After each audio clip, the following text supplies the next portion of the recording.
Israel, Bharat और पाकिस्तान, ये तीन नाम और इनके बीच छिड़ा एक ऐसा घमासान जिसने आज पूरी दुनिया के कूटनीतिक गलियारों में हलचल मचा दी है। क्या आपने कभी सोचा है कि जब पूरी दुनिया एक देश के खिलाफ खड़ी हो, तब वो देश अपनी आखिरी उम्मीद के लिए किसकी तरफ देखता है?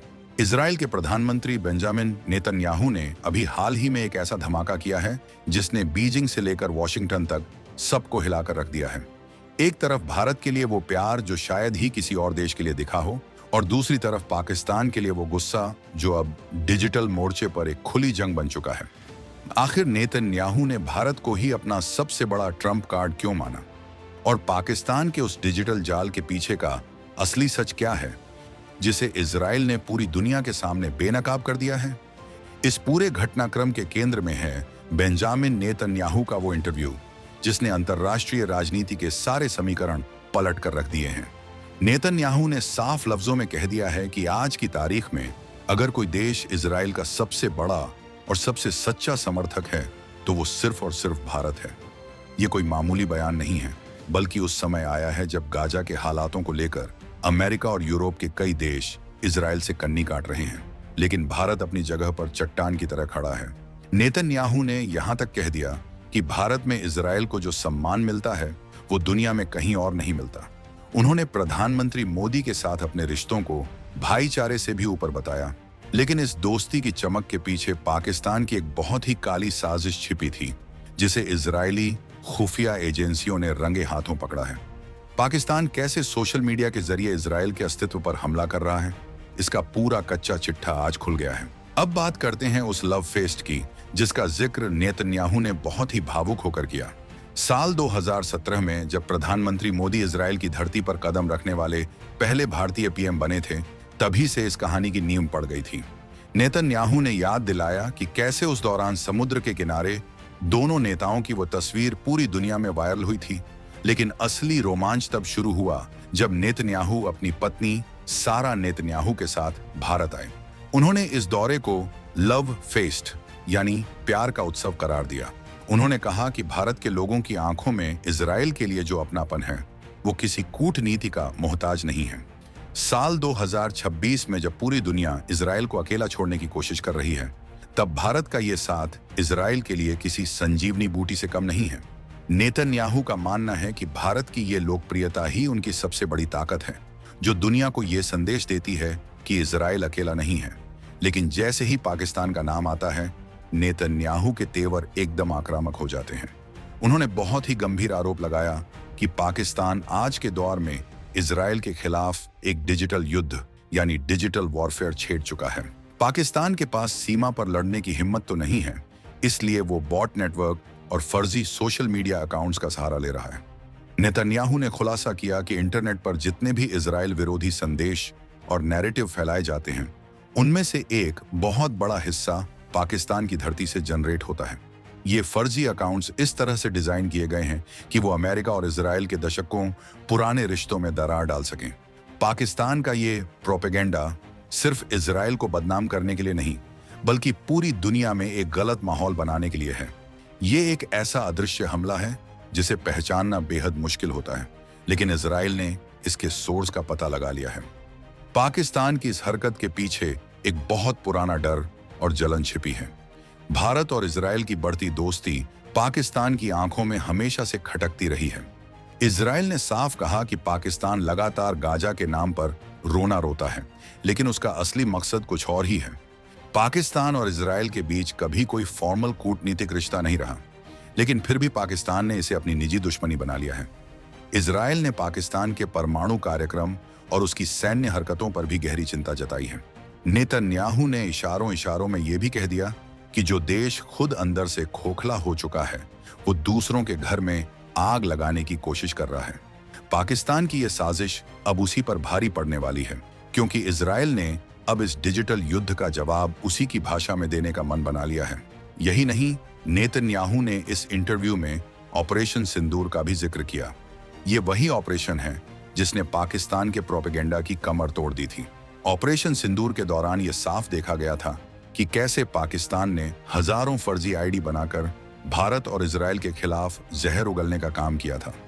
वो चाहते थे कि पूरी दुनिया में भारत की छवि को नुकसान पहुंचे और इजराइल को एक विलेन की तरह पेश किया जाए। लेकिन भारत की साइबर एक्सपर्ट्स और इजराइल की मोसाद जैसी एजेंसियों ने मिलकर इस पूरे नेटवर्क को ध्वस्त कर दिया। नेतन्याहू ने कहा कि पाकिस्तान का ये बॉट नेटवर्क अब दुनिया के सामने एक्सपोज हो चुका है। अब पाकिस्तान चाहे कितनी भी कोशिश कर ले, वो भारत और इजराइल की इस फौलादी दोस्ती में दरार नहीं डाल सकता। ये नए युग की लड़ाई है जहां गोलियों से ज्यादा कीबोर्ड का इस्तेमाल हो रहा है। बात सिर्फ पाकिस्तान तक ही सीमित नहीं रही। नेतन्याहू ने ईरान को लेकर जो दावा किया, उसने मिडिल ईस्ट की नींद उड़ा दी है। उन्होंने कहा कि ईरान इस समय अपने सबसे नाजुक दौर से गुजर रहा है। 1979 की इस्लामिक क्रांति के बाद ईरान के भीतर आज जैसा सत्ता संघर्ष कभी नहीं देखा गया। ईरान की जनता अब अपने ही शासकों के खिलाफ खड़ी हो रही है। लेकिन सबसे खतरनाक बात जो नेतन्याहू ने कही वो ये थी कि अगर इजराइल और अमेरिका ने समय रहते कदम नहीं उठाए होते तो ईरान अब तक परमाणु बम बना चुका होता। उन्होंने दावा किया कि ईरान सिर्फ 1 या 2 महीने की दूरी पर था अपने पहले परमाणु हथियार से। ईरान की लंबी दूरी की मिसाइलें और उसका न्यूक्लियर प्रोग्राम न सिर्फ इजराइल बल्कि पूरे एशिया के लिए एक बड़ा खतरा है। नेतन्याहू ने साफ किया कि इजराइल किसी भी कीमत पर ईरान को परमाणु शक्ति नहीं बनने देगा, चाहे इसके लिए उसे अकेले ही क्यों न लड़ना पड़े। ईरान की इस कमजोरी का फायदा उठाकर इजराइल अब अपनी रणनीतियों को और भी धार दे रहा है। नेतन्याहू का मानना है कि ईरान के भीतर बढ़ता असंतोष ही उसकी हार का कारण बनेगा।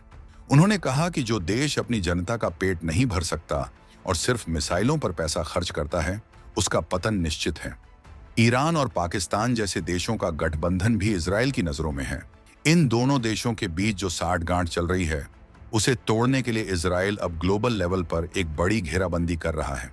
नेतन्याहू ने यह संदेश दिया है कि दुश्मन कितना भी शातिर क्यों ना हो, इजराइल की तकनीक और भारत का नैतिक समर्थन किसी भी दीवार को गिराने की ताकत रखता है।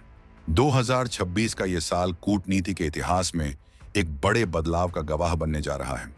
अब आप सोच रहे होंगे कि इस पूरी लड़ाई में भारत का क्या फायदा है। दरअसल भारत और इजराइल का रिश्ता अब सिर्फ लेन देन का नहीं रह गया है। 2026 तक आते आते भारत डिफेंस, एग्रीकल्चर और वाटर मैनेजमेंट में इजराइल का सबसे बड़ा पार्टनर बन चुका है। भारत के पास आज वो तकनीक है जो इजराइल के सहयोग से विकसित की गई है, चाहे वो उन्नत रडार सिस्टम हो या फिर रेगिस्तान में खेती करने का जादू। नेतन्याहू ने साफ कहा कि भारत एक विश्व मित्र की भूमिका निभा रहा है। जब दुनिया 2 गुटों में बंटी हुई है, तब भारत ने अपना स्टैंड क्लियर रखा है। भारत न तो किसी के दबाव में आता है और न ही किसी के प्रोपेगेंडा का शिकार होता है। यही वो बात है जो प्रधानमंत्री मोदी को दुनिया के बाकी नेताओं से अलग खड़ा करती है। नेतन्याहू ने मोदी की तारीफ करते हुए उन्हें विशनरी लीडर यानी दूरदर्शी नेता बताया।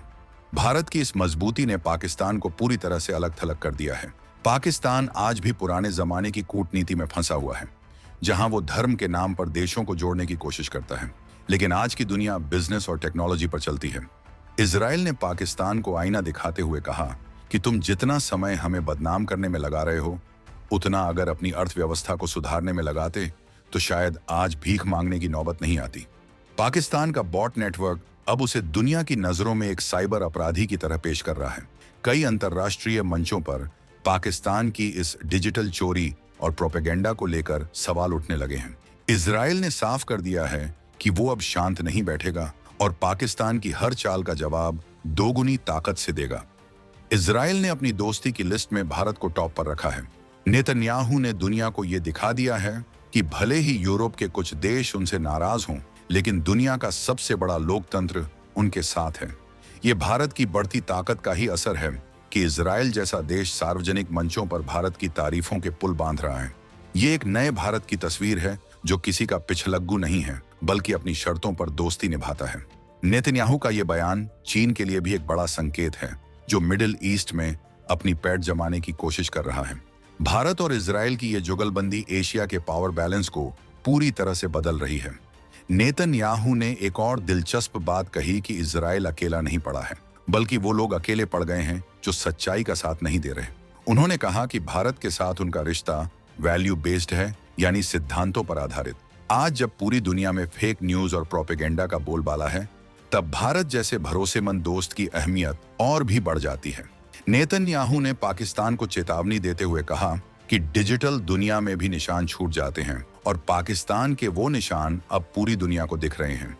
पाकिस्तान ने जो आग दूसरों के लिए लगाई थी, अब उसकी लपटें उसके अपने ही घर तक पहुंचने वाली हैं। इजराइल की तकनीक अब उन फेक अकाउंट्स और बॉट नेटवर्क्स को जड़ से उखाड़ने के लिए तैयार है।